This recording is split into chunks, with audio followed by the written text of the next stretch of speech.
اعوذ باللہ من الشیطان الرجیم بسم اللہ الرحمن الرحیم اللہم صلی علی محمد وعلی آل محمد کما صلیت علی ابراہیم وعلی آل ابراہیم انک حمید مجید اللہم بارک علی محمد وعلی آل محمد کما بارکت علی ابراہیم وعلی آل ابراہیم انک حمید مجید اللہم رب اشرح لی صدری ویسر لی امری واحلل عقدۃ من لسانی یفقہوا قولی۔ عزیز ناظرین السلام علیکم۔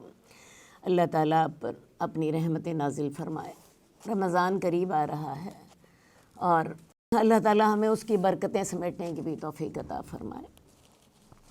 آج ہم سیرت النبی کی جو کلاس ہے، چند لمحے سیرت النبی کی چھاؤں میں، اس کی کلاس نمبر 17 میں کا آغاز کر رہے ہیں۔ فتح مکہ کے بعد سب سے بڑی فوجی مہم غزوہ تبوک کی تھی، جس کا ذکر ہم پچھلی کلاسز میں پڑھ چکے ہیں۔ یہ آپ کی مدنی زندگی کا نمایاں حصہ تھا۔ آپ دیکھ رہی ہیں کہ رسول اللہ صلی اللہ علیہ وسلم کی جو مدنی زندگی ہے، اس کا نمایاں حصہ غزوات اور سریات پر ہی مشتمل ہے۔ یہ غزوات 99 کی تعداد میں ہے، ایک کم 90، جس میں سے غزوات کی تعداد 27 ہے اور سریات کی تعداد 62 ہے۔ عام طور پر لوگ غزوہ بدر کو پہلی جنگ سمجھتے ہیں، حالانکہ غزوہ بدر سے پہلے 4 غزوات ہو چکے تھے اور 4 ہی سریات ہو چکے تھے۔ ہاں، قتل و خون ریزی صرف سریہ عبداللہ بن جہش میں ہی ہوئی تھی، یا پھر اس کے بعد غزوہ بدر میں۔ تو قرآن مجید میں ان تمام غزوات کا ذکر موجود ہے۔ قریش کے حوالے سے غزوہ بدر، غزوہ احد، غزوہ خندق، صلح حدیبیہ، فتح مکہ، غزوہ تبوک، ان سب کا بڑا تفصیلی ذکر قرآن مجید میں موجود ہے۔ یہود کے حوالے سے غزوہ بنو نذیر، غزوہ بنو قریظہ اور غزوہ خیبر، سب کا ذکر قرآن مجید میں موجود ہے۔ کبھی آیات غزوات سے پہلے اتر آتی جس میں ان کے لیے ہدایات ہوتی، کبھی بعد میں اترتی جس میں اللہ تعالیٰ مسلمانوں کو ان کے طرز عمل پر تبصرہ کر کے ان کی تربیت فرماتے۔ ان تمام غزوات کو جب ہم دیکھتے ہیں تو ہمیں یہ اندازہ ہوتا ہے کہ رسول اللہ صلی اللہ علیہ وآلہ وسلم حقیقتاً ایک باکمال فوجی کمانڈر تھے۔ وہ جو اللہ تعالیٰ نے ہمیں حکم دیا ہے، لَقَدْ كَانَ لَكُمْ فِي رَسُولِ اللَّهِ أُسْوَةٌ حَسَنَةٌ، تمہارے لیے رسول اللہ صلی اللہ علیہ وآلہ وسلم کی ذات میں ایک مکمل نمونہ موجود ہے۔ تو اس پہلو سے بھی دیکھیں تو رسول اللہ صلی اللہ علیہ وآلہ وسلم ایک بہت بے مثال فوجی قائد تھے۔ آپ نے جنگ کے مقاصد تبدیل کر دیے۔ پہلے جنگ کے مقاصد میں لوٹ مار، قتل و غارت، ظلم و زیادتی اور انتقام شامل ہوتا تھا۔ رسول اللہ صلی اللہ علیہ وآلہ وسلم نے جنگ کا مقصد امن قائم کرنا تھا۔ اسی طرح جنگ کا سب سے بڑا مقصد یہ قرار پایا کہ انسانوں کو بندوں کی غلامی سے نکال کے اللہ کی غلامی میں لایا جائے، جہاں پہ ظالم اور مظلوم دونوں کو ان کا حق مل سکے، ایک ایسا نظام قائم ہو جائے کہ جس میں طاقتور اور کمزور دونوں اپنے حقوق حاصل کر سکیں۔ تو سب سے پہلے تو آپ نے جنگ کے مقاصد تبدیل کیے۔ آپ جب بھی کسی وفد کو جنگ کے لیے بھیجتے یا اپنے صحابہ کے ساتھ خود جاتے، کسی وفد کو بھیجتے، انہیں ہدایات دیتے اللہ کے نام کے ساتھ، اللہ کے لیے اور اللہ کی راہ میں جہاد کرو، تم خیانت نہ کرنا، دھوکہ نہ دینا، کسی بوڑھے کسی بچے کو قتل نہ کرنا، پھلدار درختوں کو نہ کاٹنا، مسئلہ نہ کرنا، کسی اکیلے تنہا شخص کو بلا وجہ قتل نہ کرنا۔ تو یہ تمام ہدایات آپ دے کر ساتھ بھیجتے، اور اگر آپ خود کسی غزوے میں شریک ہوتے تو ان تمام احکامات کا خود بھی خیال رکھتے، اور اگر کسی غزوے میں ان احکامات کے خلاف ورزی ہو جاتی تو رسول اللہ صلی اللہ علیہ وسلم ان سے برات کا اعلان فرماتے اور سختی سے صحابہ کی تربیت کرتے تاکہ وہ آئندہ محتاط رہیں۔ اسی طرح رسول اللہ صلی اللہ علیہ وسلم نے جنگ کا جو فوجی پہلو تھا اس پہلو سے بھی بہت کچھ نمایاں تبدیلیاں کی. آپ کی حکمت عملی اور آپ کی پلاننگ بڑی عمدہ ہوتی تھی. آپ کی لشکر کی ترتیب بہترین ہوتی تھی. موزوں ترین مقامات جنگ اور موزوں ترین اشخاص کا انتخاب کرتے تھے. آپ کی بے مثال قیادت ان سب پر مستضاد تھی. احد اور حنین کی جنگوں میں مسلمانوں کو نقصان اٹھانا پڑا، لیکن اس کی وجہ مسلمانوں کی اپنی کمزوریاں تھیں. احد کی جنگ میں آپ زخمی ہو گئے، آپ کی شہادت کی افواہ پھیل گئی، اس کے باوجود آپ نہیں گھبرائے. آپ اپنے کیمپ تک پہنچنے میں کامیاب ہو گئے اور دشمن کو میدان جنگ سے بھاگنا پڑا. حنین کی جنگ میں بھی اسی طرح ہوا. حنین کی جنگ میں بھی مسلمان ایک دفعہ میدان جنگ سے بھاگ گئے، لیکن رسول اللہ صلی اللہ علیہ وسلم کی جرأت، آپ کی استقامت اور آپ کی ہمت کی وجہ سے حالات میں تبدیلی آئی اور حنین کی جنگ بھی فتح میں بدلی، بلکہ حنین کی جنگ میں ہی مسلمانوں کو سب سے زیادہ مال غنیمت ملا. تو یہ تمام چیزیں جو ہیں یہ ثابت کرتی ہیں کہ رسول اللہ صلی اللہ علیہ وسلم فوجی پہلو سے بھی بہترین سپہ سالار تھے. آپ نے یہ ساری تفاصیل دیکھنی ہو تو والد محترم مولانا عبد الرحمن کیلانی کی کتاب میں یہ تفصیل دیکھ سکتی ہیں. اس کتاب کا نام ہے رسول اکرم بحیثیت سپہ سالار. ہر لڑائی میں آپ کی اسٹریٹجی فرق ہوتی تھی. غزوہ خندق میں آپ نے خندق کھود کر مدینے کا دفاع کیا. غزوہ بدر میں اللہ تعالیٰ نے فرشتوں کے ذریعے آپ کی مدد کی. تو اس پہلو سے دیکھتے ہیں تو رسول اللہ صلی اللہ علیہ وسلم خواہ فوجی پہلو ہو یا جنگ کے مقاصد کے حساب سے ہو، رسول اللہ صلی اللہ علیہ وسلم بہترین فوجی قائد تھے. ایک اور پہلو سے ہم دیکھ لیتے ہیں کہ رسول اللہ صلی اللہ علیہ وسلم نے یہ جو غزوات میں حصہ لیا، اس سے آپ نے اپنے لوگوں کے لیے کون کون سے فوائد حاصل کیے. سب سے پہلی بات ہے آپ نے اپنی غزوات کے ذریعے امن و امان قائم کیا. کفار مکہ نے جو ظلم و جور کا بازار گرم کر رکھا تھا اور مسلمان مظلوم تھے، تو آپ نے امن و امان قائم کیا. اپنا دعوت و تبلیغ کا مشن پورا کیا. اپنے دشمنوں کفار یہود منافقین پر قابو پایا. مسلمان کمانڈروں کی ایک جماعت پیدا کر دی جنہوں نے رسول اللہ صلی اللہ علیہ وسلم کی وفات کے بعد کیسر و کسریٰ کے خزانے مسلمانوں کے بیت المال میں لا ڈالے. آدھی دنیا پر مسلمانوں کی حکومت قائم کر دی. اور حضرت عثمان کے دور میں تو مسلمانوں نے بحری بیڑا بھی تیار کر لیا اور سمندروں پر بھی ان کی حکومت ہونے لگی. تو یہ رسول اللہ صلی اللہ علیہ وسلم نے اس کی ابتدا اپنے دور میں کر دی تھی. مسلمان کمانڈروں کی ایک بہت بڑی جماعت تیار کرتی تھی. اس کے علاوہ رسول اللہ صلی اللہ علیہ وسلم نے مسلمانوں کے لیے رہائش کا انتظام کیا، ان کے لیے وسائل معیشت فراہم کیے اور ان کے لیے ایک اسلامی معاشرہ قائم کر دیا جس میں ایک مسلمان دوسرے کا ہمدرد تھا. مدینہ ایک چھوٹے سے گاؤں سے ایک بہت بڑے شہر میں بدل گیا، بلکہ وہ پوری دنیا کا ایک طرح سے مرکز بن گیا اور اس طرح کر کے وہاں کی معیشت کو بھی بہت زیادہ ترقی ہوئی. تو یہ سارے فوائد جو تھے رسول اللہ صلی اللہ علیہ وسلم نے اپنے غزوات کے ذریعے حاصل کیے. باقی جہاں تک تعلق ہے جانی نقصان کا، تو میں اس پہلو کو بھی آپ کے سامنے ضرور واضح کرنا چاہوں گی. رسول اللہ صلی اللہ علیہ وسلم کے جتنے غزوات ہیں ان میں مسلمانوں کا جانی نقصان کتنا تھا؟ کل 243 مسلمان شہید ہوئے. اور اگر زیادہ محتاط اندازہ لگایا جائے تو اس میں 2 کو اور شامل کر لیجئے، تو یہ 245 مسلمان ان تمام غزوات میں شہید ہوئے. جبکہ مخالفین کا جو جانی نقصان تھا وہ 462 کفار کا تھا، جس کا زیادہ محتاط اندازہ لگائیں تو اس میں 11 لوگ اور شامل کر لیجئے تاکہ آپ کا اندازہ بہترین ہو سکے. تو ان کی تعداد 473 ہوئی. مسلمانوں کے 243 لوگ اور کفار کے 473 لوگ. اس کا مطلب ہے تقریباً 800 کے قریب لوگ جو ہیں وہ ان جنگوں میں مارے گئے. اس کے اپوزٹ میں آپ کو آج کے دور کے حالات بتاؤں. پہلی جنگ عظیم فرسٹ ورلڈ وار جو ہے یہ 1915 سے لے کے 1919 تک ہوئی، اور اس میں 64 لاکھ لوگ مارے گئے۔ اور دوسری جنگ عظیم جو ہے وہ 1939 سے لے کے 1945 تک ہوئی، اور اس میں 3.5 سے لے کے 6 کروڑ افراد مارے گئے، اور یہ برٹش انسائکلوپیڈیا کی رپورٹ ہے۔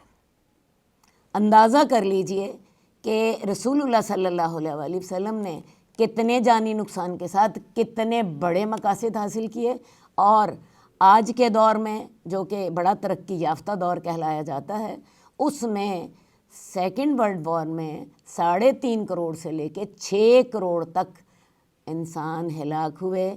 ناگاساکی اور ہیروشیما پر جو بم برسائے گئے تھے، ان کے زخم آج بھی انسانیت چاٹنے پر مجبور ہے، حالانکہ اس کو اتنا لمبا عرصہ گزر چکا ہے۔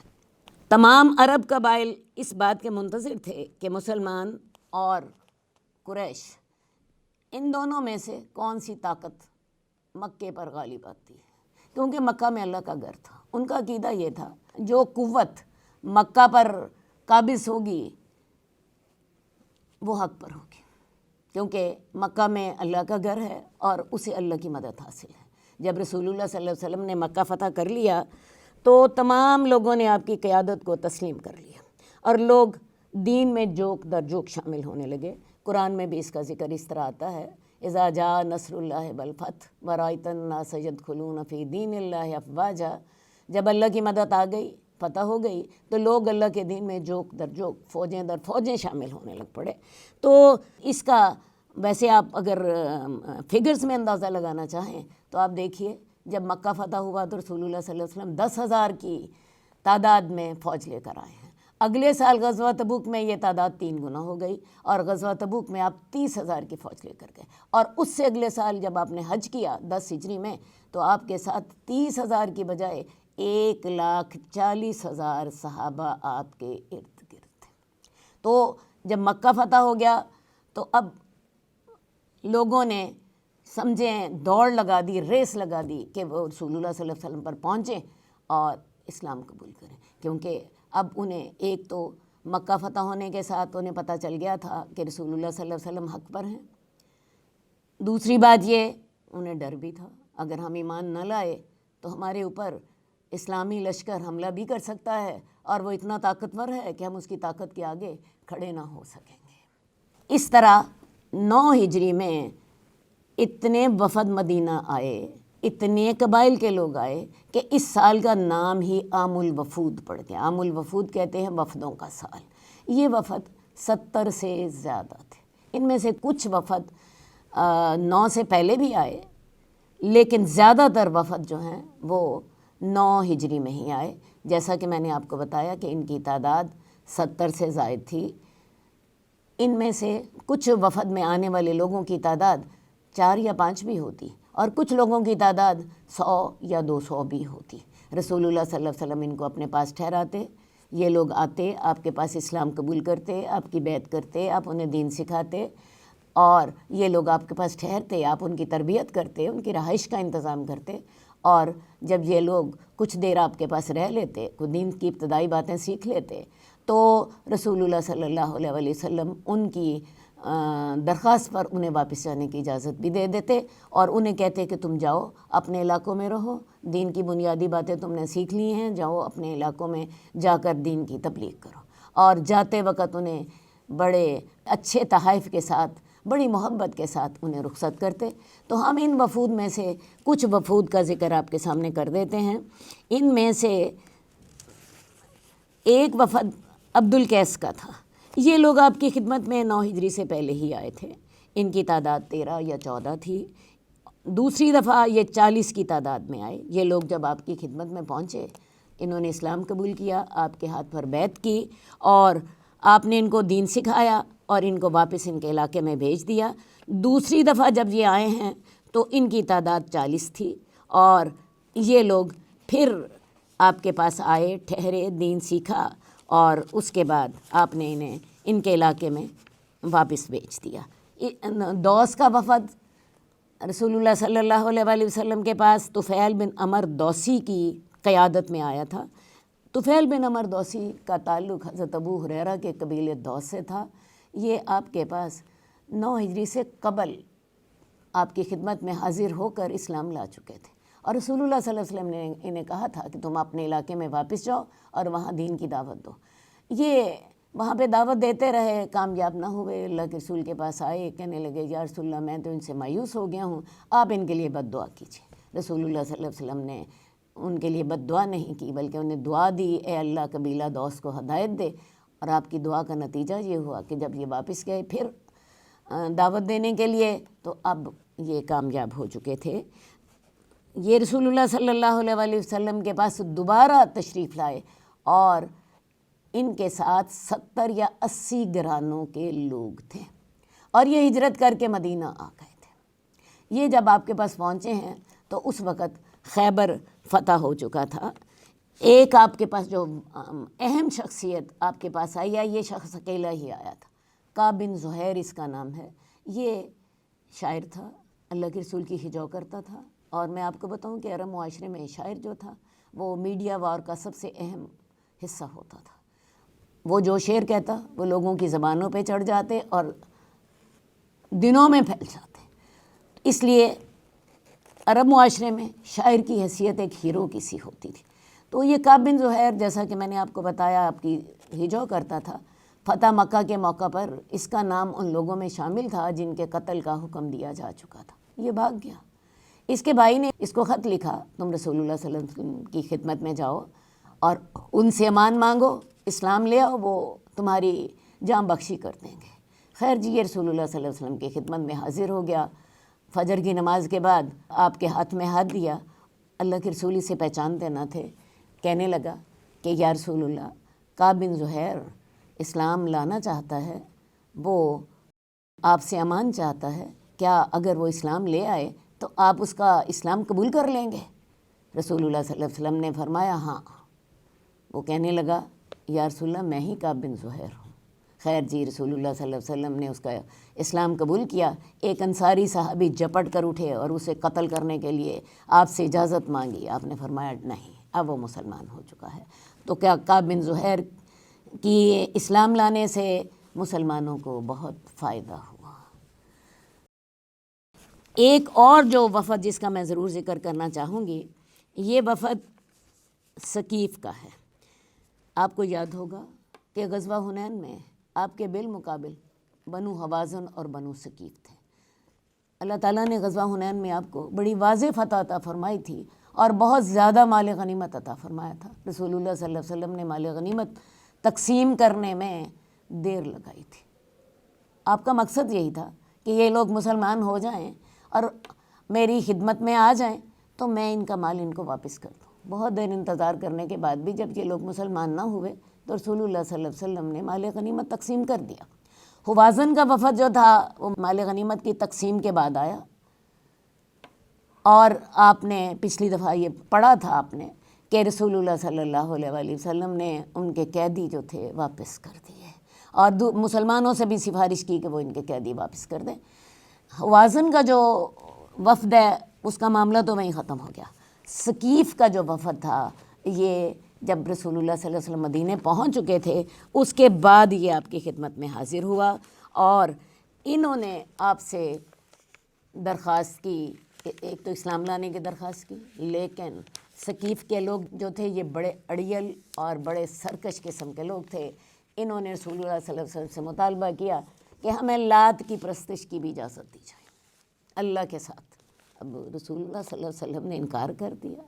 اس کے علاوہ ان کے اور بھی مطالبات تھے، ہمیں نماز سے معاف رکھا جائے، ہمیں زنا کی بھی اجازت دی جائے، سود کی بھی ہمیں بڑی ضرورت ہوتی ہے، اور شراب کے بغیر ہمارا گزارا ہی نہیں ہوتا۔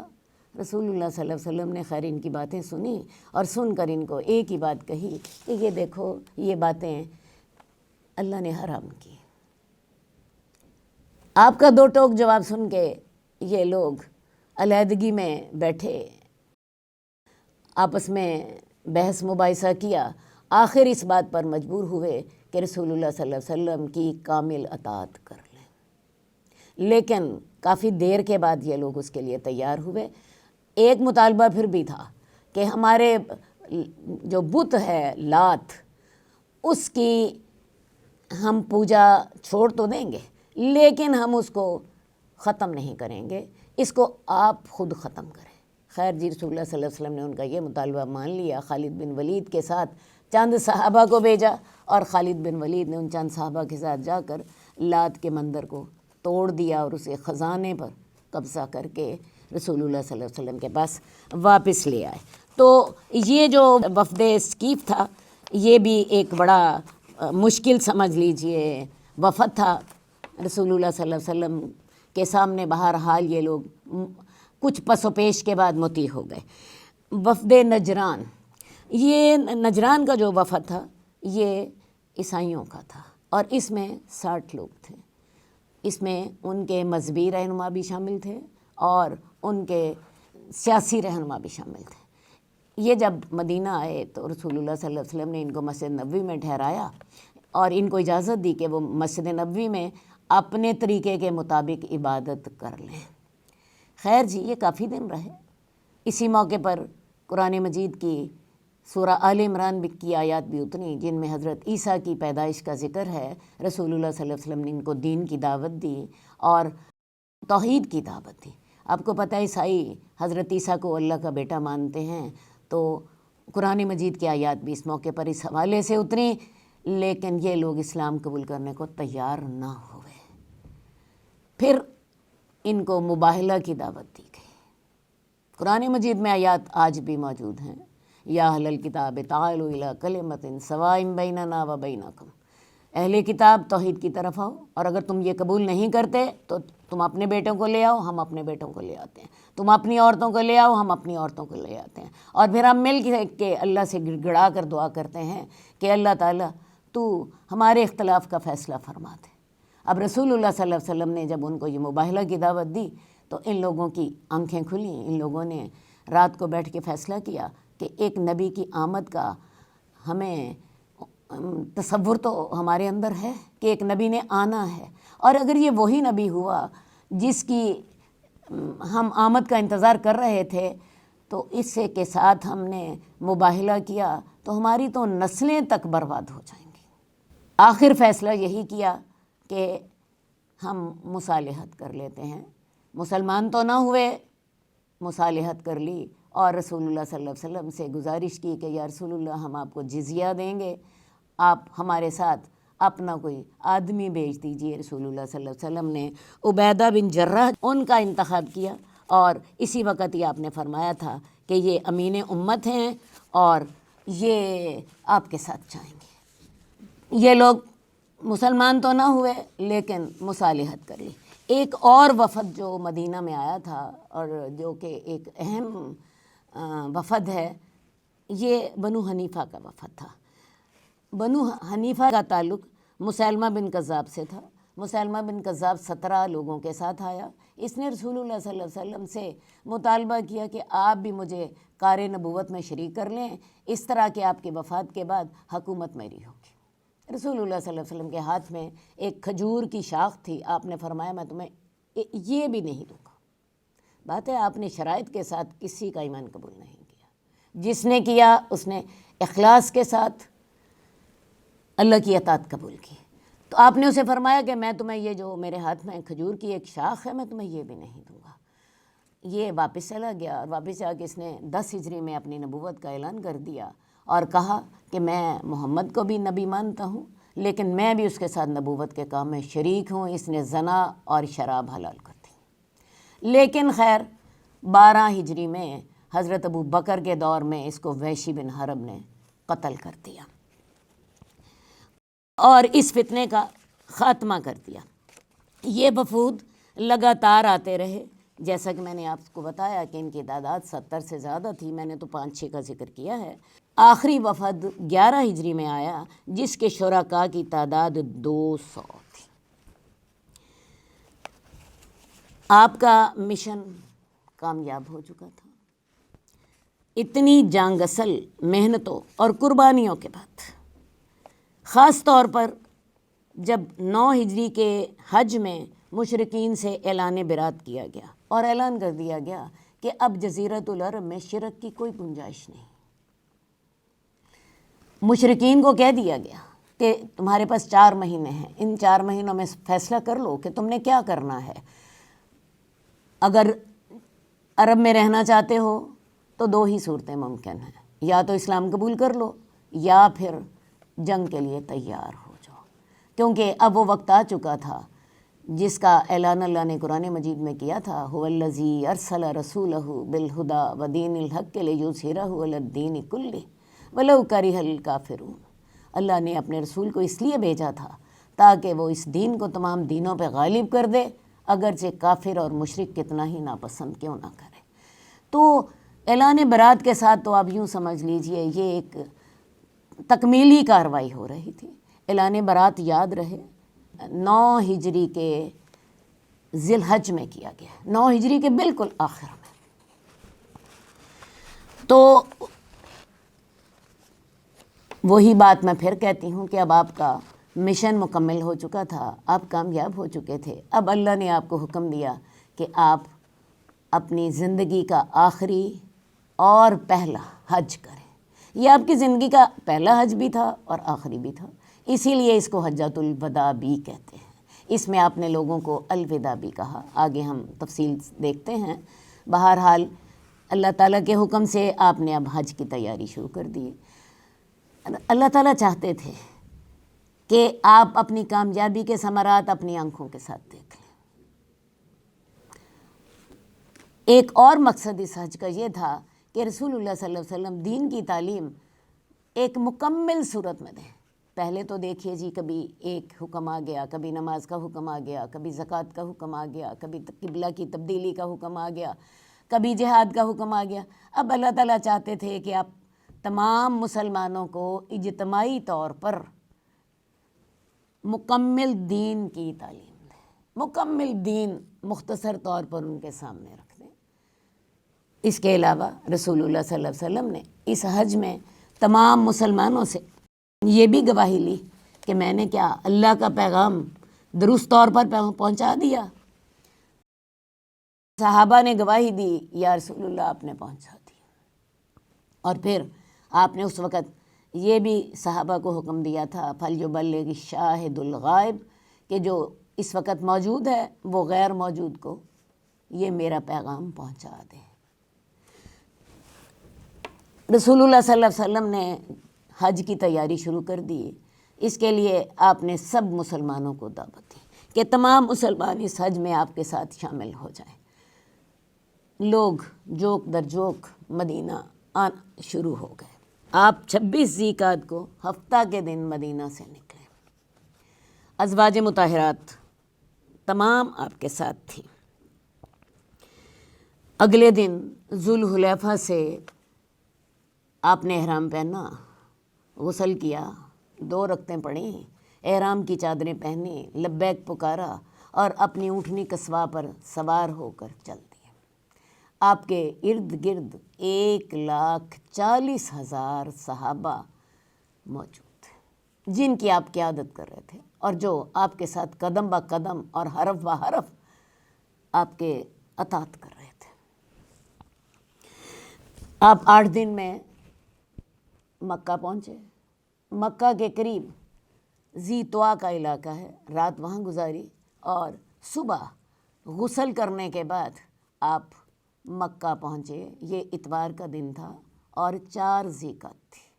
آپ مکہ جب پہنچے تو آپ نے وہاں جا کر پہلا کام یہ کیا کہ بیت اللہ کا طواف کیا، صفا اور مروہ کی سعی کی، اور اس کے بعد آپ نے اعلان کر دیا کہ جو لوگ اپنی قربانی کے جانور ساتھ لائے ہیں وہ لوگ تو احرام نہ کھولیں، لیکن جو لوگ قربانی کے جانور ساتھ نہیں لائے وہ اپنا احرام کھول دیں۔ رسول اللہ صلی اللہ علیہ وسلم نے اپنا احرام نہ کھولا کیونکہ آپ قربانی کے جانور ساتھ لائے تھے، اور آپ نے یہ بھی بتایا کہ اگر مجھے پہلے اس بات کا پتہ ہوتا تو میں بھی قربانی کے جانور ساتھ نہ لاتا اور میں بھی تمہارے ساتھ ہی احرام کھول دیتا۔ صحابہ نے بہرحال اطاعت کی اور اپنا احرام کھول دیا۔ رسول اللہ صلی اللہ علیہ وآلہ وسلم اس عمرہ کرنے کے بعد جو کہ حج کا حصہ تھا، آپ حجون کے مقام پر مقیم رہے۔ 8 تاریخ کو رسول اللہ صلی اللہ علیہ وسلم نے مینا جانے کی تیاری شروع کر دی۔ ظہر کے وقت آپ مکہ سے روانہ ہوئے اور مینا میں آپ نے رات گزاری، 5 نمازیں وہاں پہ پڑھیں۔ اگلے دن صبح عرفات جانے کے لیے آپ تیار ہو گئے۔ عرفات میں آپ کوئی ظہر سے پہلے پہنچ گئے۔ وہاں وادی نمرہ میں آپ کے لیے قبہ تیار تھا، وہاں رسول اللہ صلی اللہ علیہ وسلم اس میں آپ نے قیام کیا۔ جب سورج ڈھل گیا تو رسول اللہ صلی اللہ علیہ وآلہ وسلم اپنی اونٹنی پر سوار ہوئے اور آپ نے حج کا خطبہ دیا جس میں آپ نے لوگوں سے خطاب کیا۔ آپ کے ارد گرد 1,40,000 اور بعض روایات کے مطابق 1,44,000 صحابہ کا سمندر ٹھٹھے مار رہا تھا۔ آپ نے فرمایا، لوگو میری بات غور سے سنو، شاید میں آئندہ تم سے اس مقام پر دوبارہ نہ مل سکوں۔ تمہارا مال اور خون ایک دوسرے پر اس طرح حرام ہے جس طرح تمہارا آج کا دن، آج کی تاریخ اور آج کا شہر تم پر حرام ہے۔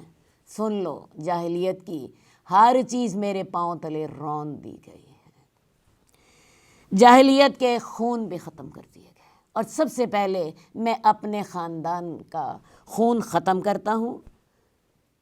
اسی طرح رسول اللہ صلی اللہ علیہ وسلم نے سود کی حرمت کا بھی اعلان کیا، اور سب سے پہلے جو سود ختم کیا وہ حضرت عباس کا سود تھا، اور آپ نے اپنے گھرانے سے ان تمام اصلاحات کا آغاز کیا۔ عورتوں کے بارے میں اللہ سے ڈرنے کا حکم دیا۔ لوگوں، تم نے انہیں اللہ کی امانت کے ساتھ لیا ہے، اللہ کے کلمے کے ذریعے حلال کیا ہے، ان پر تمہارا حق یہ ہے کہ وہ تمہارے بستر پر کسی ایسے شخص کو نہ آنے دیں جو تمہیں گوارا نہ ہو، اور اگر وہ ایسا کریں تو تم انہیں مار سکتے ہو، لیکن سخت مار نہ مارنا، اور تم پر ان کا حق یہ ہے کہ تم انہیں معروف کے ساتھ کھلاؤ اور پلاؤ۔ اور آپ نے فرمایا، میں تم میں ایک ایسی چیز چھوڑے جا رہا ہوں جس کو اگر تم پکڑ لو گے تو کبھی گمراہ نہ ہوگے، وہ ہے اللہ کی کتاب۔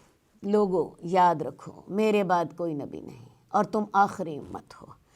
اپنے رب کی عبادت کرنا، 5 وقت کی نمازیں پڑھنا، رمضان کے روزے رکھنا، اپنے مال کی زکوٰۃ خوشی خوشی دینا، اپنے پروردگار کے گھر کا حج کرنا اور اپنے حکمرانوں کی اطاعت کرنا، اور تم اپنے رب کی جنت میں داخل ہو جاؤ گے۔ تم سے کل کو میرے بارے میں پوچھا جائے گا کہ تم کیا جواب دو گے؟ لوگوں نے کہا، یا رسول اللہ، ہم کہیں گے آپ نے پیغام پہنچا دیا۔ آپ نے پھر اپنی انگلی، شہادت کی انگلی کھڑی کی اور آپ نے فرمایا، اللہ تو گواہ رہنا، اللہ تو گواہ رہنا، اللہ تو گواہ رہنا۔ آپ نے یہ 3 دفعہ شہادت کی انگلی کو آسمان کی طرف اٹھایا اور یہ الفاظ فرماتے رہے کہ اے اللہ تو گواہ رہنا۔ آپ کے ارشادات کو صحابہ اپنی آواز میں لوگوں تک پہنچا رہے تھے۔ جب رسول اللہ صلی اللہ علیہ وسلم یہ خطبہ دے کر فارغ ہوئے تو اس وقت حضرت جبریل یہ آیت لے کر آئے، الیوم اکملت لکم دینکم واتممت علیکم نعمتی ورضیت لکم الاسلام دینا۔ آج کے دن میں نے تم پر اپنا دین مکمل کر دیا، تم پر اپنی نعمتیں تمام کر دیں اور تمہارے لیے دین اسلام کو پسند کر لیا۔ حضرت عمر نے جب یہ آیت سنی تو رونے لگے، حالانکہ اس میں تو اللہ کی نعمتیں تمام ہونے کا ذکر ہے، لیکن حضرت عمر کا کہنا یہ تھا کہ جب کمال ہوتا ہے تو پھر زوال بھی ہوتا ہے، اور کمال را زوالے۔ اب دین کامل ہو گیا، مراد کیا ہے؟ مشن کی تکمیل ہو گئی۔ اب رسول اللہ صلی اللہ علیہ وآلہ وسلم کو اللہ اپنے پاس بلانے والے۔ خطبہ کے بعد حضرت بلال رضی اللہ تعالیٰ عنہ نے اذان دی، اقامت کہی۔ رسول اللہ صلی اللہ علیہ وسلم نے ظہر اور عصر کی نمازیں پڑھائیں، اکٹھی پڑھائیں، اور اس کے بعد رسول اللہ صلی اللہ علیہ وسلم اپنی اونٹنی قصوہ پر سوار ہوئے اور آپ نے سورج غروب ہونے تک وقوف کیا۔ جب سورج غروب ہونے لگا اور سورج کی ٹکیا غائب ہو گئی تو آپ وہاں سے چل پڑے۔ آپ نے حضرت اسامہ کو پیچھے بٹھایا اور مزدلفہ کی طرف روانہ ہو گئے۔ مزدلفہ جب پہنچے تو وہاں پہ آپ نے مغرب اور عشاء کی نماز باجماعت پڑھائی، دونوں کے درمیان اقامت سے فرق کیا، اذان ایک ہی ہوئی لیکن اقامتیں دو کہی گئیں۔ اس کے بعد آپ سو گئے۔ صبح جلدی جاگے اور اس رات آپ سے تہجد ثابت نہیں۔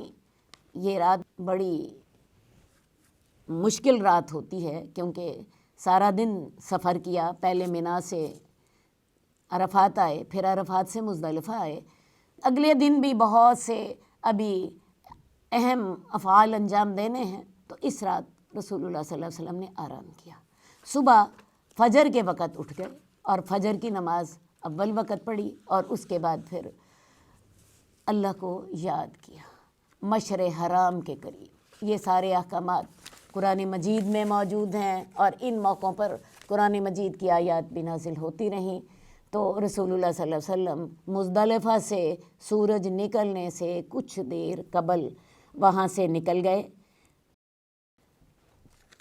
اور جمرات کے پاس پہنچے۔ آپ نے جمرہ کبریٰ کو 7 کنکریاں ماری، ہر کنکری کے ساتھ اللہ اکبر کہتے جاتے تھے۔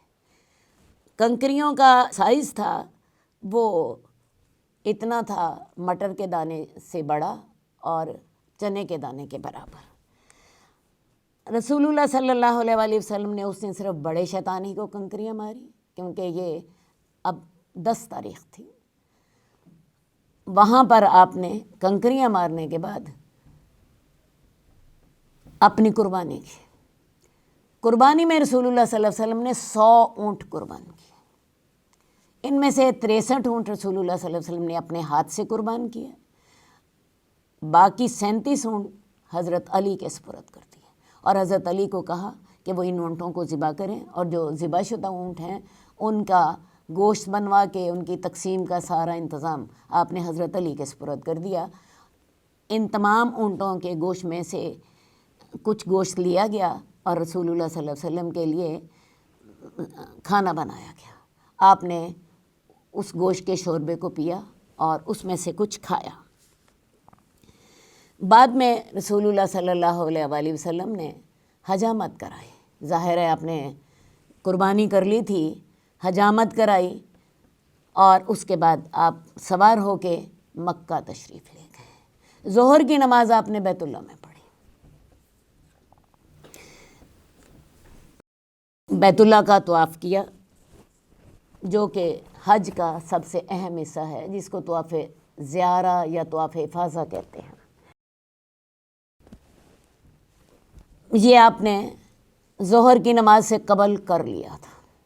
اللہ تعالیٰ نے آپ کے وقت میں دیکھیں کتنی برکت ڈالی تھی۔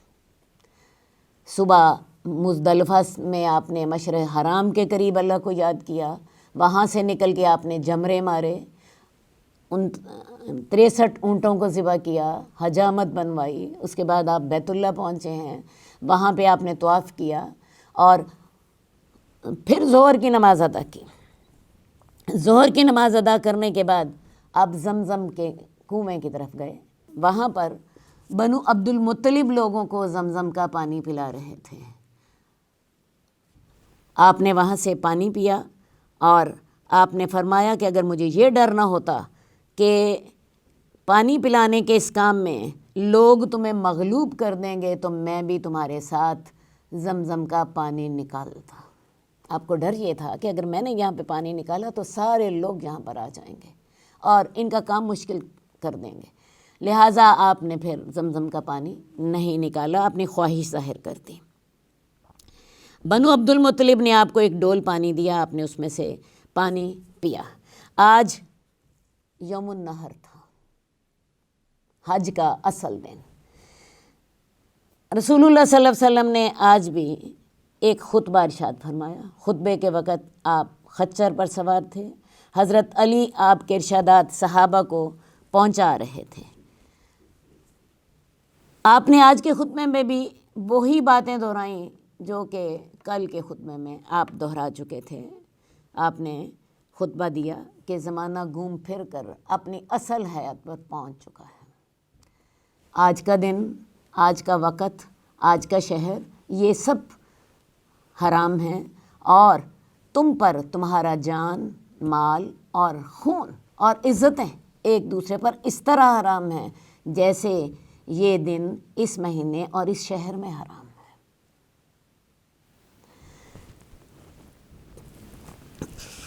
لوگوں کو اللہ سے ڈرایا، اللہ کے احکامات کی پر عمل کرنے کی ترغیب دلائی، اور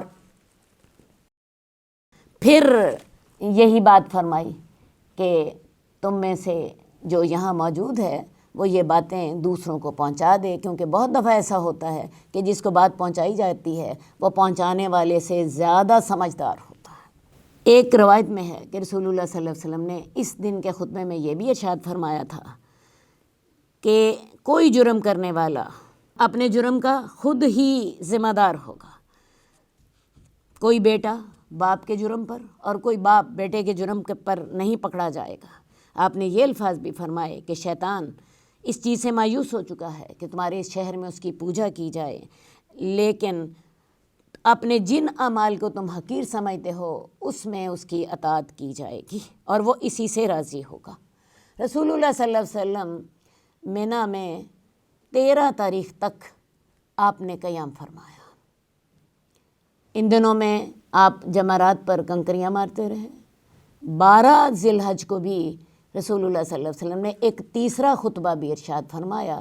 ایک خطبہ تو رسول اللہ صلی اللہ علیہ وسلم نے ظہر کی نماز سے قبل ارشاد فرمایا تھا، ایک خطبہ آپ نے 10 تاریخ کو ارشاد فرمایا، اور ایک خطبہ آپ نے 12 ذی الحج کو ارشاد فرمایا۔ ان تینوں خطبوں کو اکٹھا کر لیا جاتا ہے اور ان کو خطبہ حجۃ الوداع کا نام دے دیا جاتا ہے۔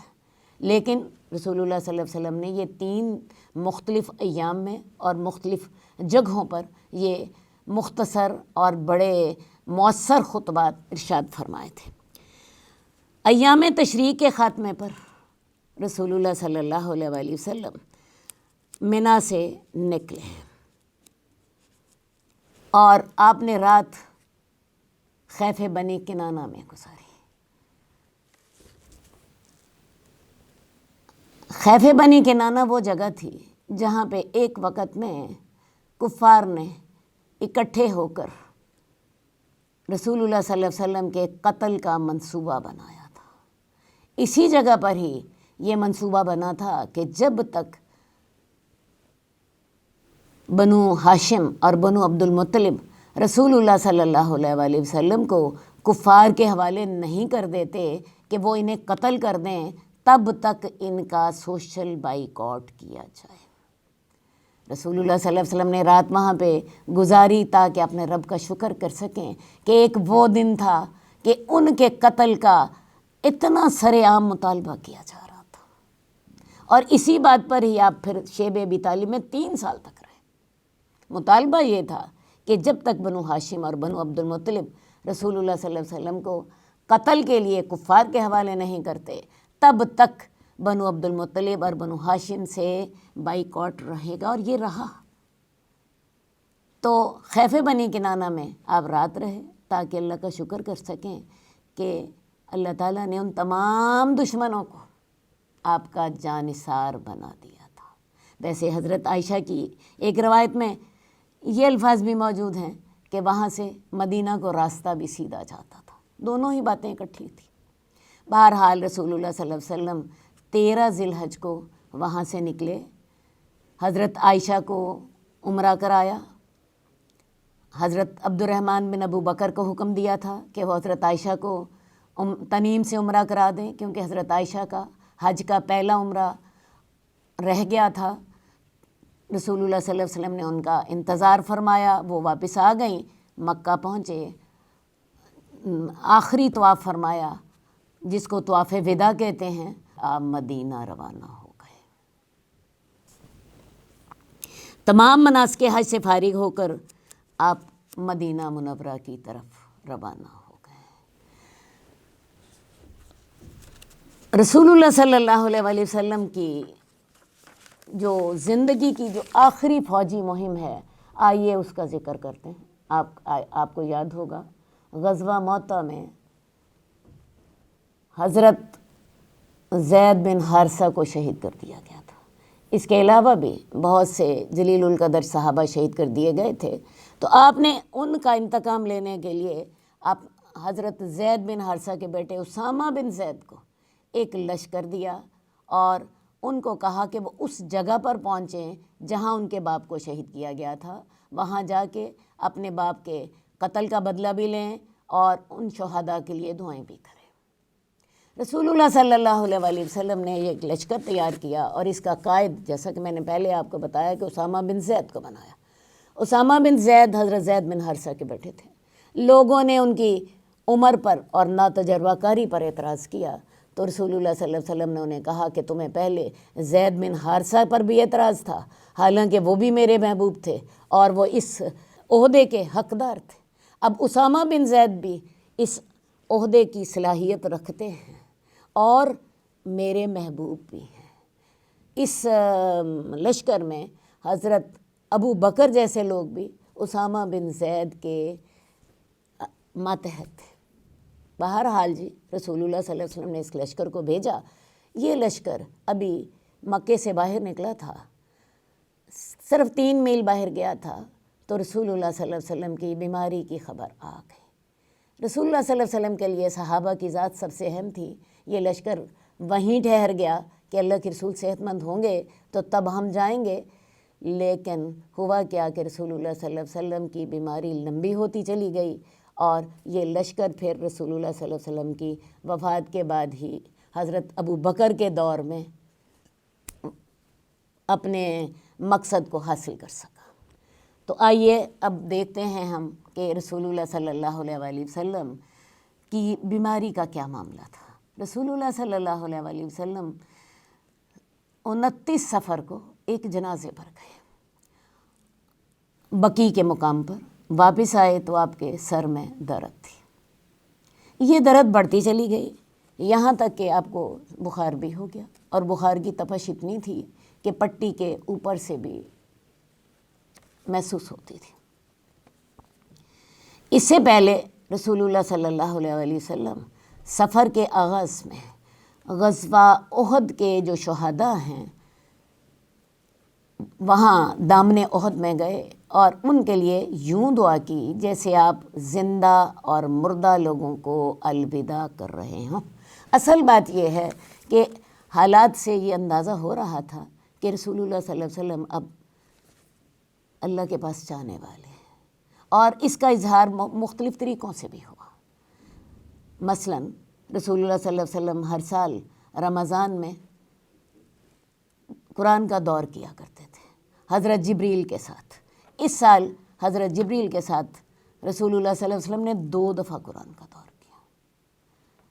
عام طور پر رسول اللہ صلی اللہ علیہ وسلم 10 دنوں کا اعتکاف رکھا کرتے تھے۔ اس سال رسول اللہ صلی اللہ علیہ وسلم 20 دنوں کا اعتکاف آپ نے فرمایا۔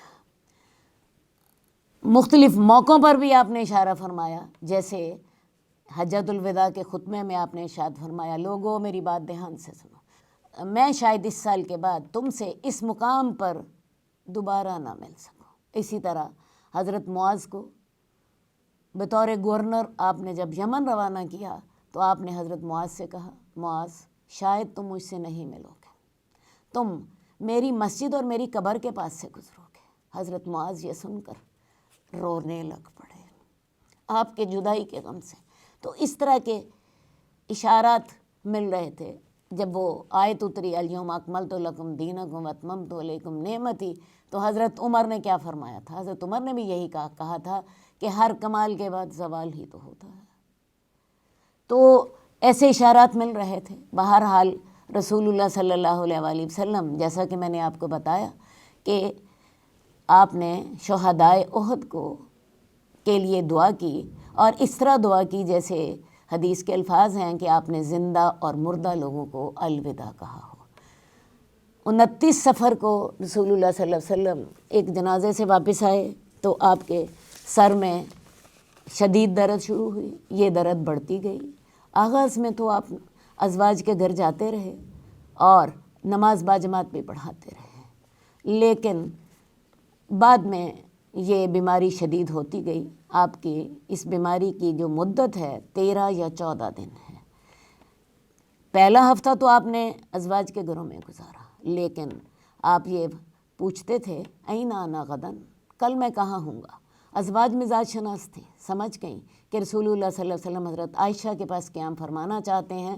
تمام ازواج نے آپ کو اجازت دے دی کہ یا رسول اللہ آپ جہاں چاہتے ہیں آپ وہاں قیام فرمائیں۔ رسول اللہ صلی اللہ علیہ وآلہ وسلم حضرت عائشہ کے گھر منتقل ہوئے، لیکن حال یہ تھا کہ ایک طرف فضل بن عباس نے اور ایک طرف حضرت علی نے آپ کو سہارا دے رکھا تھا، اور آپ کے پاؤں زمین پر گھسٹ کر ایک لکیر بنا رہے تھے۔ یہ بیماری کی شدت تھی۔ تو ان حالات میں آپ حضرت عائشہ کے گھر منتقل ہوئے۔ وہاں سے بھی آپ نماز باجماعت پڑھاتے رہے۔ آپ کو بعض اوقات زیادہ غشی ہو جاتی تھی، آپ پھر حکم دیتے میرے اوپر پانی ڈالو، بخار کی شدت زیادہ ہوتی، آپ حکم دیتے میرے اوپر پانی ڈالو، آپ کے اوپر 7 مشکیزوں کا پانی ڈالا گیا، اور پھر آپ نے فرمایا بس اور بس۔ طبیعت ذرا ہلکی ہوتی تو آپ مسجد تشریف لے جاتے۔ اپنی وفات سے 4 دن پہلے جمعرات کے دن رسول اللہ صلی اللہ علیہ وآلہ وسلم کی طبیعت زیادہ بوجھل ہو گئی۔ عشاء کی نماز کے وقت آپ نے حکم دیا کہ حضرت ابو بکر کو کہو کہ وہ نماز پڑھائیں۔ حضرت عائشہ نے 2-3 دفعہ کہا کہ یا رسول اللہ ابو بکر نرم دل آدمی ہے، وہ نماز پڑھائیں گے تو اس میں روئیں گے، وہ لوگوں کو نماز نہ پڑھا پائیں گے، آپ حضرت عمر کو حکم دیجئے۔ لیکن رسول اللہ صلی اللہ علیہ وسلم نے باصرار حضرت ابو بکر کو نماز پڑھانے کا حکم دیا، اور حضرت ابو بکر نے آپ کی زندگی میں 17 نمازیں آپ کی موجودگی میں پڑھائیں۔ جمعرات کی عشاء کی نماز، جمعہ، ہفتہ اور اتوار کی تمام نمازیں، اور پیر کے دن کی فجر کی نماز، یہ 17 نمازیں حضرت ابو بکر رضی اللہ تعالیٰ عنہ نے آپ کی زندگی میں پڑھائیں۔ اب ہم دیکھتے ہیں کہ رسول اللہ صلی اللہ علیہ وآلہ وسلم کے جو آخری دن ہیں ان میں آپ کے عمل کیا تھے۔ رسول اللہ صلی اللہ علیہ وآلہ وسلم اپنی وفات سے 5 دن پہلے آپ مسجد میں چلے گئے، اور مسجد میں آپ نے خطبہ دیا، آپ نے آپ کو قصاص کے لیے پیش کیا۔ لوگوں سے کہا کہ اگر کسی کی پیٹھ پر میں نے کوڑا مارا ہو تو میری پیٹھ حاضر ہے، وہ بدلہ لے لے۔ کسی کی میں نے اگر آبرو کو نقصان پہنچایا ہو تو میری آبرو حاضر ہے، وہ مجھ سے بدلہ لے لے۔ یہ کہہ کر آپ خود ممبر سے اتر آئے، نماز پڑھائی۔ نماز کے بعد آپ پھر ممبر پر چڑھے اور آپ نے یہی الفاظ دہرائے۔ ایک صحابی کہنے لگے کہ یا رسول اللہ آپ نے میرا 3 درہم کا قرض دینا ہے۔ رسول اللہ صلی اللہ علیہ وآلہ وسلم نے اس قرض کی ادائیگی کا حکم دے دیا، اس قرض کی ادائیگی کا حکم دے دیا۔ اس کے علاوہ آپ کے پاس 7 دینار تھے، ان کو صدقہ کرنے کا حکم دے دیا۔ آپ نے وصیتیں بھی کی، بہت سی وصیتیں کی۔ جمعرات ہی کا دن تھا، آپ کی وفات سے 4 دن پہلے رسول اللہ صلی اللہ علیہ وسلم نے صحابہ کو حکم دیا کہ میرے پاس کاغذ اور قلم لاؤ، میں تمہیں کچھ لکھوا دوں تاکہ تم میرے بعد گمراہ نہ ہو۔ اس وقت رسول اللہ صلی اللہ علیہ وسلم پر بیماری کا بہت زیادہ غلبہ تھا۔ آپ کے پاس بہت سے صحابہ موجود تھے، جس میں حضرت عمر بھی تھے۔ حضرت عمر نے دیکھا کہ آپ کی طبیعت زیادہ خراب ہے، تو انہوں نے کہا کہ رسول اللہ کو تنگ نہ کرو، ہمارے پاس اللہ کی کتاب ہے جو ہمیں کافی ہے۔ اب اس بات پر لوگوں میں اختلاف ہو گیا۔ کچھ کا خیال تھا کہ رسول اللہ صلی اللہ علیہ وسلم کا حکم ماننا چاہیے، اور کچھ کا خیال تھا کہ نہیں، آپ بیمار ہیں، آپ کو پریشان نہ کیا جائے۔ اسی اختلاف میں رسول اللہ صلی اللہ علیہ وسلم نے لوگوں کو حکم دیا میرے پاس سے چلے جاؤ، کیونکہ بیمار آدمی ظاہر ہے پریشان ہوتا ہے۔ اسی دن آپ نے یہ حکم دے دیا۔ اسی جمعرات کے دن ہی رسول اللہ صلی اللہ علیہ وآلہ وسلم نے نماز کا بھی حکم دیا تھا، عشاء کی نماز حضرت ابو بکر پڑھائیں۔ آپ کو بار بار غشی طاری ہو جاتی تھی، آپ نے حکم دیا میرے اوپر 7 کنووں کا پانی ڈالو۔ آپ کو 7 مشکیزیں آپ کے اوپر ڈالے گئے، آپ بس بس کہنے لگے، لیکن پھر وہی بات آپ نے پھر محسوس کیا کہ لوگ ابھی آپ کا انتظار کر رہے تھے، تو آپ نے پھر حضرت ابو بکر کو یہ ذمہ داری سونپ دی۔ ہفتہ یا اتوار یعنی وفات سے 1 یا 2 دن پہلے آپ کو اپنی طبیعت میں ہلکا پن محسوس ہوا تو 2 آدمیوں کے سہارے آپ مسجد میں تشریف لائے۔ حضرت ابو بکر اس وقت نماز پڑھا رہے تھے، وہ پیچھے ہٹنے لگے۔ آپ نے انہیں اشارہ کیا کہ آپ پیچھے نہ ہٹیں، اور لانے والوں سے فرمایا کہ مجھے ان کے بائیں طرف بٹھا دو۔ آپ کو حضرت ابو بکر کے بائیں طرف بٹھا دیا گیا۔ اب آپ بیٹھ کر نماز پڑھا رہے تھے، حضرت ابو بکر کھڑے تھے۔ حضرت ابو بکر آپ کی اقتدا کر رہے تھے اور لوگ حضرت ابو بکر کی اقتدا کر رہے تھے۔ وفات سے 1 دن پہلے یعنی اتوار کے دن آپ نے اپنے تمام غلاموں کو آزاد کر دیا۔ گھر میں کچھ سونا پڑا تھا، صدقہ کر دیا۔ اپنے ہتھیار مسلمانوں کو ہبہ کر دیا۔ گھر میں چراغ جلانے کے لیے حضرت عائشہ نے پڑوسن سے تیل ادھار لیا، اور اس دن گھر میں کھانے کو کچھ بھی نہ تھا۔ رسول اللہ صلی اللہ علیہ وسلم کی زرہ ایک یہودی کے پاس رہن رکھی گئی، اور اس کے عوض گھر والوں کے لیے کھانے کے لیے غلے کا انتظام کیا گیا۔ یہ حال تھا مسلمانوں کے نبی سید کائنات، اور اس کائنات کے سب سے بہترین آدمی جو سید الانبیاء بھی تھے، یہ ان کے گھر کے حالات تھے۔ گھر میں تیل پڑوسن سے ادھار لیا گیا، اور گھر میں کھانے کو کچھ نہیں تھا۔ آپ کی زرہ ایک یہودی کے پاس رہن رکھی گئی، اور اس سے کھانے کا انتظام کیا گیا۔ آپ کا آخری دن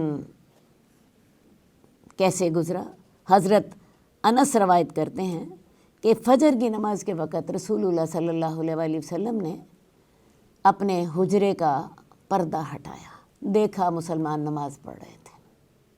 حضرت ابو بکر انہیں نماز پڑھا رہے تھے۔ آپ مسکرائے۔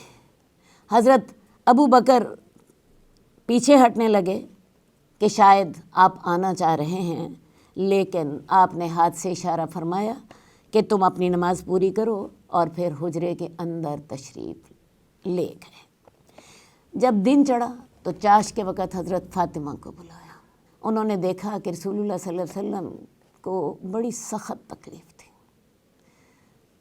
پریشان ہو کے کہنے لگی، ہائے میرے باپ کی بے چینی، اور آپ نے فرمایا تیرا باپ آج کے بعد بے چین نہیں ہوگا۔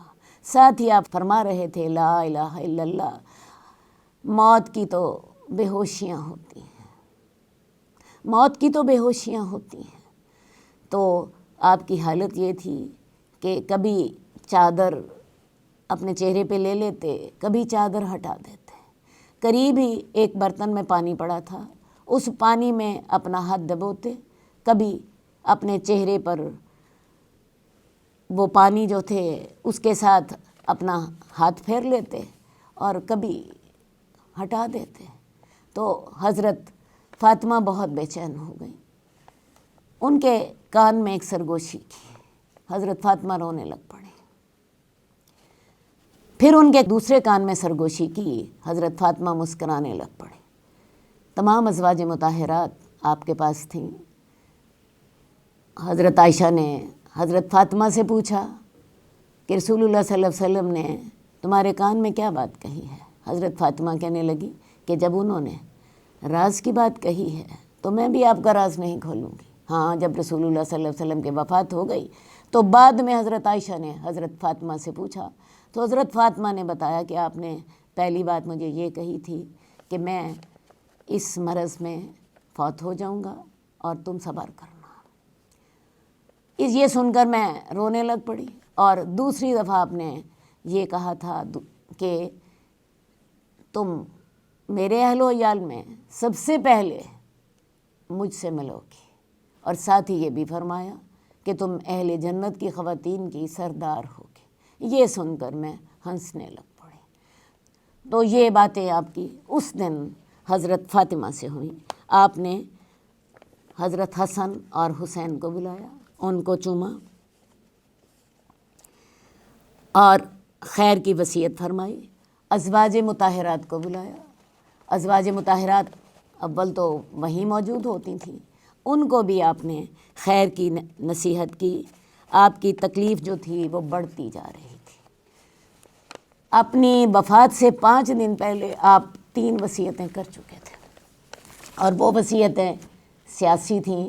وہ وصیتیں یہ تھیں، سب سے پہلی وصیت یہ تھی کہ مشرکین کو جزیرۃ العرب سے نکال دینا، کوئی مشرک جزیرۃ العرب میں نہ رہے، اسی طرح یہود کو بھی نکال دینا۔ دوسری آپ کی وصیت یہ تھی کہ اسامہ بن زید کے لشکر کو روانہ کر دینا، اور ایک اور آپ کی وصیت یہ تھی کہ وفود کے ساتھ اسی طرح اہتمام کے ساتھ پیش آنا جس طرح میں ان کے ساتھ پیش آتا تھا۔ یہ سیاسی وصیتیں آپ کر چکے تھے۔ اس کے علاوہ آخری دن کی جو وصیتیں تھیں ان میں تھا الصلاۃ الصلاۃ، نماز نماز، اور وما ملکت ایمانکم، اور تمہارے غلام لوگوں نماز کا خیال رکھنا، اپنے غلاموں کا خیال رکھنا۔ آپ کی تکلیف بڑھتی جا رہی تھی۔ خیبر میں جو آپ نے زہر آلود گوشت منہ میں ڈالا تھا، اس کے ساتھ آپ کے جو حلق کے کوے تھے ان کو اثر ہو گیا تھا۔ حضرت انس کہتے تھے ان کا رنگ کالا ہو گیا تھا، عام طور پہ ان کا رنگ سرخ ہوتا ہے۔ تو حضرت انس کہتے تھے میں ان کا رنگ دیکھتا تھا کہ ان کا رنگ اس واقعے کے بعد کالا ہو چکا تھا۔ تو رسول اللہ صلی اللہ علیہ وسلم فرمانے لگے کہ جو میں نے خیبر میں کھایا تھا میں اس کی تکلیف محسوس کر رہا ہوں۔ اس وقت مجھے یوں محسوس ہو رہا ہے کہ جیسے میری رگِ جاں کٹ رہی ہے۔ حضرت عائشہ نے آپ کو اپنے سینے پر سہارا دیا۔ حضرت عائشہ کی حدیث موجود ہے کہ وہ کہتی ہیں کہ اللہ کی نعمت مجھ پر یہ ہے کہ رسول اللہ صلی اللہ علیہ وسلم میرے گھر میں میری باری کے دن میرے سینے سے ٹیک لگائے ہوئے تھے جب انہوں نے جان دی۔ آپ کا سر میری ٹھوڑی اور میرے سینے کے درمیان میں تھا۔ آپ کی موت کے وقت میرا لعاب اور آپ کا لعاب دہن اللہ نے اکٹھا کر دیا، اور وہ اس طرح ہوا کہ حضرت عائشہ کے بھائی حضرت عبد الرحمن بن ابو بکر رسول اللہ صلی اللہ علیہ وسلم کے پاس آئے۔ ان کے ہاتھ میں مسواک تھی۔ رسول اللہ صلی اللہ علیہ وسلم اسے دیکھنے لگ پڑے۔ حضرت عائشہ نے پوچھا آپ مسواک کرنا چاہتے ہیں؟ رسول اللہ صلی اللہ علیہ وسلم نے سر کے اشارے سے جواب دیا ہاں۔ حضرت عائشہ نے اپنے بھائی سے مسواک لی، آپ کو دی، لیکن وہ مسواک سخت تھی۔ حضرت عائشہ نے اس کو لیا، اس کو آگے سے توڑا اور اس کو اپنے منہ میں نرم کیا، اور نرم کر کے رسول اللہ صلی اللہ علیہ وسلم کو مسواک دی۔ اور حضرت عائشہ کہتی ہیں آپ نے اتنی اچھی مسواک کی کہ جتنی آپ پہلے نہ کرتے تھے، آپ نے بہت ہی اچھی طرح مسواک کی۔ اور مسواک کرنے کے بعد پھر میں دیکھ رہی تھی کہ رسول اللہ صلی اللہ علیہ وسلم کی حالت وہ خراب ہوتی جا رہی تھی۔ میں نے آپ کی ٹیک اپنے سینے پر لگوا دی۔ رسول اللہ صلی اللہ علیہ وسلم اس وقت کہتے تھے لا الہ الا اللہ، موت کی سختیاں ہوتی ہیں۔ آپ یہ الفاظ دہرا رہے تھے۔ آپ نے انگلی اٹھائی اور نگاہ چھت کی طرف بلند کی۔ آپ کے دونوں ہونٹوں میں حرکت ہوئی۔ حضرت عائشہ کہتی ہیں میں نے کان لگایا تو آپ یہ الفاظ دہرا رہے تھے مع الذین انعم اللہ علیہم من النبیین والصدیقین والشہداء والصالحین. کیا مطلب؟ کہ اللہ تعالیٰ مجھے ان لوگوں کا ساتھ نصیب فرما دے جو نبی ہیں، جو صدیقین ہیں، جو شہداء ہیں اور جو صالحین ہیں، اور یہی لوگ وہ ہیں جن پر اللہ نے انعام کیا ہے. تو یہ الفاظ رسول اللہ صلی اللہ علیہ وآلہ وسلم دہرا رہے تھے. اور اس کے بعد آپ نے فرمایا اللہ مجھے بخش دے، اللہ مجھے بخش دے. اور ساتھ ہی فرمایا کہ اللہم بالرفیق الاعلی، اللہم بالرفیق الاعلی، اللہم بالرفیق الاعلی. حضرت عائشہ کہتی ہیں میں اس وقت یہ سمجھ گئی تھی کہ رسول اللہ صلی اللہ علیہ وسلم نے جب صحت کی حالت میں ایک دفعہ فرمایا تھا کہ کسی نبی کی تب تک وفات نہیں ہوتی، اسے دنیا سے نہیں اٹھایا جاتا جب تک کہ اس کو جنت میں اس کا گھر نہ دکھا دیا جائے. تو رسول اللہ صلی اللہ علیہ وسلم نے جب نظر اوپر اٹھائی تھی تو آپ کو آپ کا گھر دکھایا جا رہا تھا، اور آپ فرما رہے تھے کہ اللہ تعالیٰ اب میں تیرا ساتھ چاہتا ہوں. اللہم بالرفیق الاعلی، اللہم بالرفیق الاعلی، اللہم بالرفیق الاعلی. یہ آخری فقرہ جو تھا یہ آپ نے 3 دفعہ دہرایا. یہ 12 ربیع الاول کی تاریخ تھی، پیر کا دن تھا، چاش کا وقت تھا. یہ جو فجر کے وقت آپ نے اپنے حجرے کا پردہ اٹھایا تھا اور صحابہ کو نماز پڑھتے ہوئے دیکھ کے آپ مسکرائے تھے، یہ آپ کی زندگی کی آخری نماز تھی. اس کے بعد کوئی اور نماز آپ کی زندگی میں نہیں آئی، اس کے بعد کوئی اور نماز آپ کی زندگی میں نہیں آئی. تو یہ تھی رسول اللہ صلی اللہ علیہ وآلہ وسلم کے آخری دن، آپ کی آخری وصیتیں، آپ کے آخری الفاظ. آپ کے آخری الفاظ میں دوبارہ دہرا دیتی ہوں، اللہم بالرفیق الاعلی، اللہم بالرفیق الاعلی، اللہم بالرفیق الاعلی. حضرت عائشہ کہتی ہیں کہ آپ کی میں نے دیکھا کہ آپ نے جو آسمان کی طرف انگلی بلند کر کے یہ الفاظ ادا کیے تھے، آپ کی انگلی ایک دم نیچے ہو گئی اور مجھے سمجھ آ گئی کہ آپ وفات پا چکے ہیں. انا للہ و انا الیہ راجعون. حضرت ابراہیم کی وفات بھی 10 ہجری میں ہوئی. حضرت ابراہیم آپ کو یاد ہوگا آپ کے بیٹے تھے اور یہ ماریہ قبطیہ کے بطن سے تھے. ماریہ قبطیہ آپ کو مصر کے بادشاہ مقوقس نے بطور تحفہ بیچی تھی. تو رسول اللہ صلی اللہ علیہ وآلہ وسلم نے ان کو اپنے لیے رکھ لیا. تو حضرت ابراہیم کی والدہ جو تھیں یہی تھیں. یہ 1 سال اور 3 مہینے کے تھے، دودھ پیتے تھے.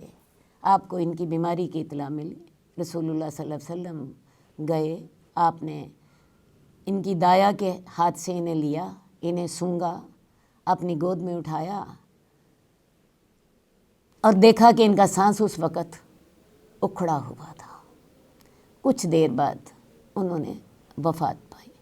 رسول اللہ صلی اللہ علیہ وآلہ وسلم کی آنکھوں سے آنسو بہہ رہے تھے، آپ بہت غمگین تھے، لیکن آپ کا صبر اور آپ کا حوصلہ، آخری عمر میں آپ کو اللہ تعالیٰ نے بیٹا دیا تھا اور وہ آپ کی وفات سے پہلے اللہ تعالیٰ نے لے لیا. ان کی وفات ربیع الاول 10 ہجری میں ہوئی ہے، آپ کی وفات سے 1 سال پہلے. اور جیسے کہ میں نے آپ کو بتایا اس وقت ابھی یہ دودھ پی رہے تھے. تو رسول اللہ صلی اللہ علیہ وسلم نے فرمایا کہ جنت میں اللہ تعالیٰ نے ان کے لیے ایک دایا کا انتظام کیا ہے جو کہ ان کی جو دودھ پلانے کی مدت کو مکمل کر دے گی. اللہ کے رسول اپنے بیٹے کو گود میں لیے ہوئے ہیں اور انتہائی صبر اور حوصلے کا مظاہرہ کرتے ہیں. حدیث کے الفاظ ہیں، آپ فرما رہے تھے ان العین تدمع والقلب یحزن. آنکھ آنسو بہاتی ہے، دل غمگین ہے، لیکن ہماری زبان سے وہی نکلے گا جس سے ہمارا رب راضی ہو. کمال صبر کے ساتھ آپ کی زبان سے کیا الفاظ نکل رہے تھے، انا للہ و انا الیہ راجعون. ساتھ ہی آپ فرما رہے تھے وَإِنَّا بِفِرَاقِكَ يَا إِبْرَاهِيمُ لَمَحْزُونُونَ. ابراہیم ہم تیری جدائی کے ساتھ بڑے ہی غمگین ہیں، لیکن آنکھوں کے سے آنسو بھی بہیں گے، دل غمگین بھی ہوگا، لیکن کوئی لفظ ایسا زبان سے نہیں نکلے گا جس سے ہمارا رب راضی نہ ہو۔ رسول اللہ صلی اللہ علیہ وآلہ وسلم کی جو سیرت ہے وہ تو ہم پڑھیں گے بعد میں، لیکن آپ اندازہ لگائیے کہ رسول اللہ صلی اللہ علیہ وسلم کی جو زندگی ہم نے پڑھی ہے، آپ کے غزوات، آپ کے طور طریقے، آپ کی ڈیلنگ جو صحابہ کے ساتھ ہوتی تھی، یہ ساری آپ کی سیرت کے بہترین نمونے ہیں۔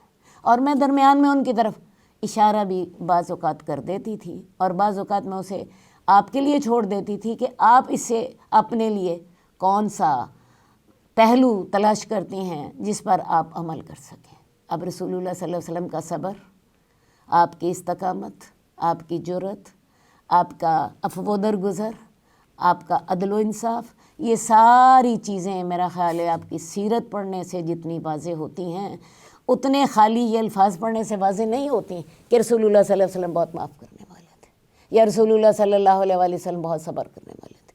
وہ واقعات کے بیک گراؤنڈ کے ساتھ جب ہم یہ چیزیں پڑھتے ہیں تو یہ چیزیں اور طرح کا اثر چھوڑتی ہیں۔ اب اندازہ کیجئے، اللہ تعالیٰ نے آپ کو کوئی بیٹا نہیں دیا،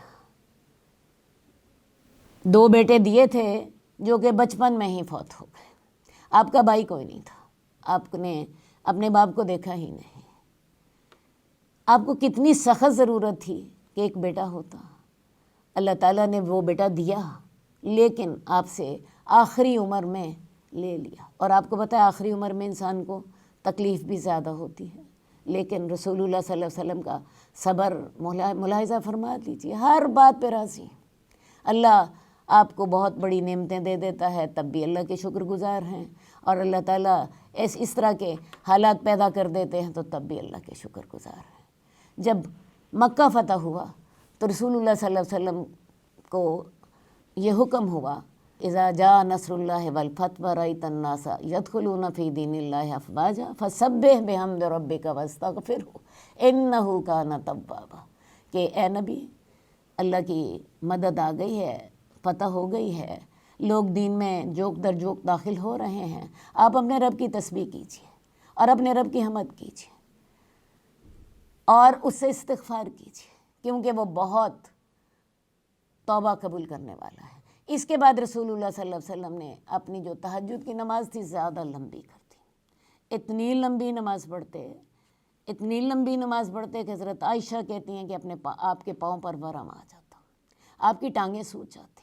حضرت عائشہ ان سے پوچھتی ہیں کہ یا رسول اللہ، آپ اتنی محنت کیوں کرتے ہیں، حالانکہ اللہ تعالیٰ نے تو آپ کے گناہ معاف کر دیے ہیں۔ یاد رہے کہ رسول اللہ صلی اللہ علیہ وسلم کے گناہ معاف کرنے کی آیت سورہ فتح میں اتری تھی، جو کہ صلح حدیبیہ کے موقع پر نازل ہوئی تھی، یعنی آپ کی وفات سے تقریباً 4 سال پہلے اللہ تعالیٰ نے آپ کو یہ خوشخبری دے دی تھی کہ ہم نے آپ کے اگلے اور پچھلے گناہ معاف کر دیے ہیں۔ تو حضرت عائشہ اسی کا حوالہ دیتی تھیں کہ اللہ تعالیٰ نے تو آپ کے اگلے اور پچھلے گناہ معاف فرما دیے ہیں، تو یا رسول اللہ آپ اتنی محنت کیوں کرتے ہیں؟ تو آپ کا کہنا یہ تھا، افلا اکون عبدا شکورا، کیا میں اللہ کا شکر گزار بندہ نہ بنوں؟ اتنی کوشش، اتنی محنت، اور یہ ساری تگ و دو کس لیے تھی؟ تاکہ اللہ تعالیٰ کا شکر ادا کر سکیں۔ تو میں نے آپ سے کہا کہ ایک ہے شکر ادا کریں، اور ایک ہے رسول اللہ صلی اللہ علیہ وسلم کی سیرت کے ساتھ سمجھے شکر کا مطلب کیا ہے، شکر کا انداز کیا ہے، شکر اور صبر کا انداز کیا ہے۔ اللہ تعالیٰ ہمیں ان ساری چیزوں کی توفیق دے، اللہ ہمیں ان چیزوں کو اپنی زندگی میں جاری اور ساری کرنے کی توفیق دے، آمین۔ اللہم صلی علی محمد وعلی آل محمد کما صلیت علی ابراہیم وعلی آل ابراہیم انک حمید مجید۔ اللہم بارک علی محمد وعلی آل محمد کما بارکت علی ابراہیم وعلی آل ابراہیم انک حمید مجید۔